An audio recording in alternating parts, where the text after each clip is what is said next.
So many of us chase money, believing that once we have enough, we will finally feel free, finally feel happy, finally feel safe.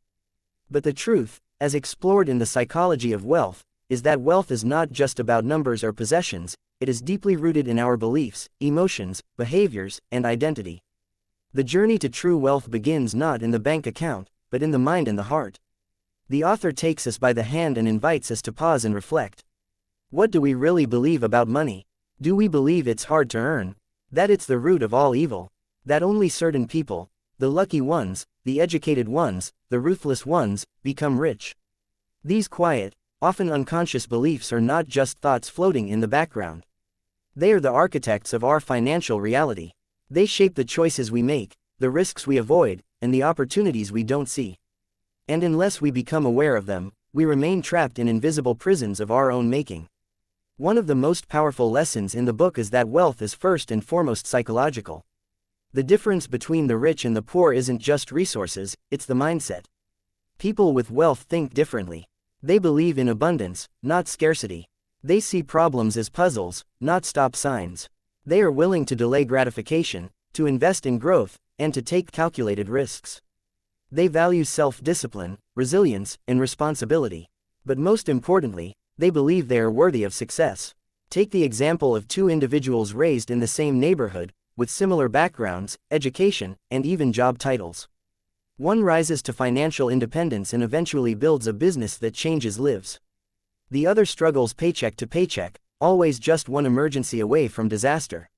What separates them isn't necessarily luck or intelligence, it's the psychological lens through which they view money. The first sees money as a tool, a form of energy to be mastered and multiplied.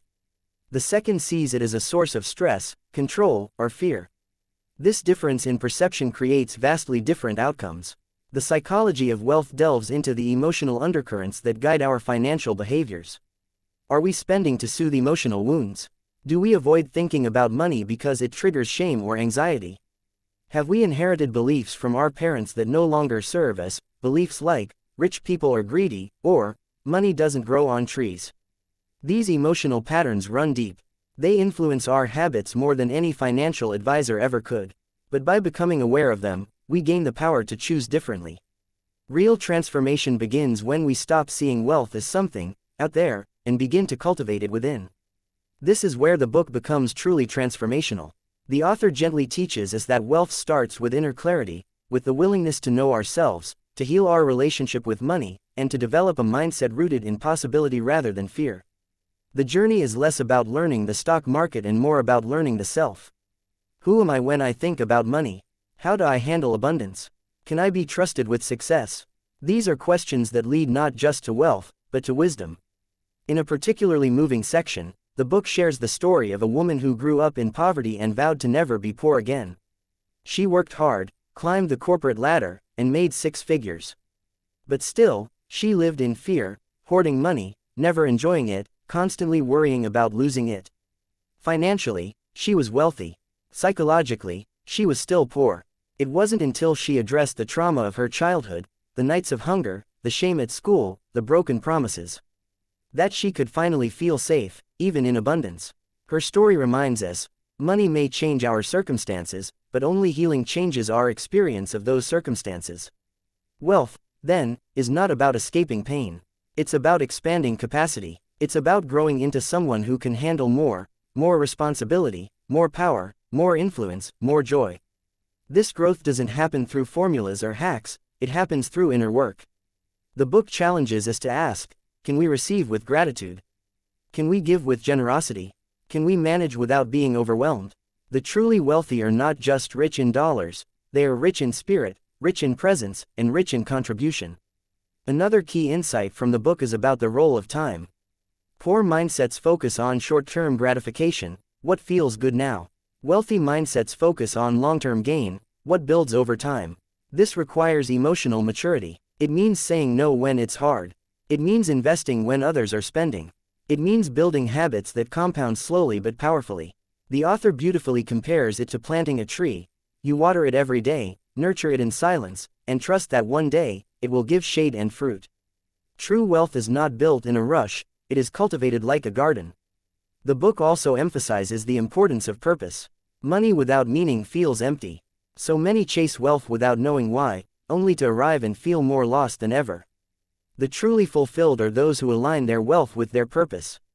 They use money not as a destination, but as a vehicle, to serve, to create, to uplift, to build something bigger than themselves.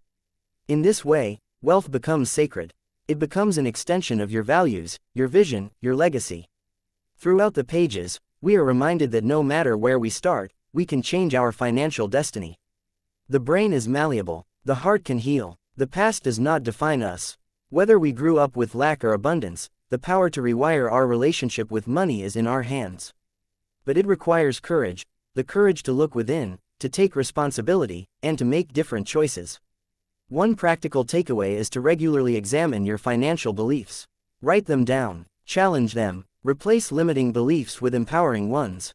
For example, change, "I'm bad with money," to, "I'm learning to manage money with confidence." Instead of, "Money is stressful," say, "Money is a tool I'm mastering." These shifts may seem small, but they create ripples that affect every area of your life. Another powerful practice is gratitude. Gratitude transforms scarcity into sufficiency. It teaches the brain to focus on what's present rather than what's missing. By practicing daily gratitude for the resources you have, you train your mind to feel abundant, and abundance attracts more abundance. And finally, the book encourages us to share. Generosity is a sign of psychological wealth. When we give time, energy, resources, we affirm that we have enough. Giving loosens the grip of fear and opens us to deeper connection and fulfillment.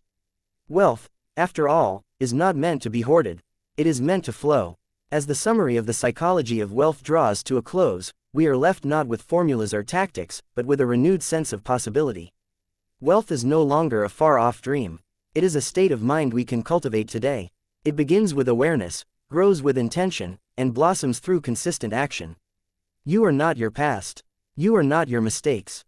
You are not limited by the circumstances you were born into. You have the power to change, to grow, and to rise. True wealth is not about what you own, it's about who you become. And as you grow into that person, wise, grounded, generous, and empowered, the outer world begins to reflect the richness that already lives within you.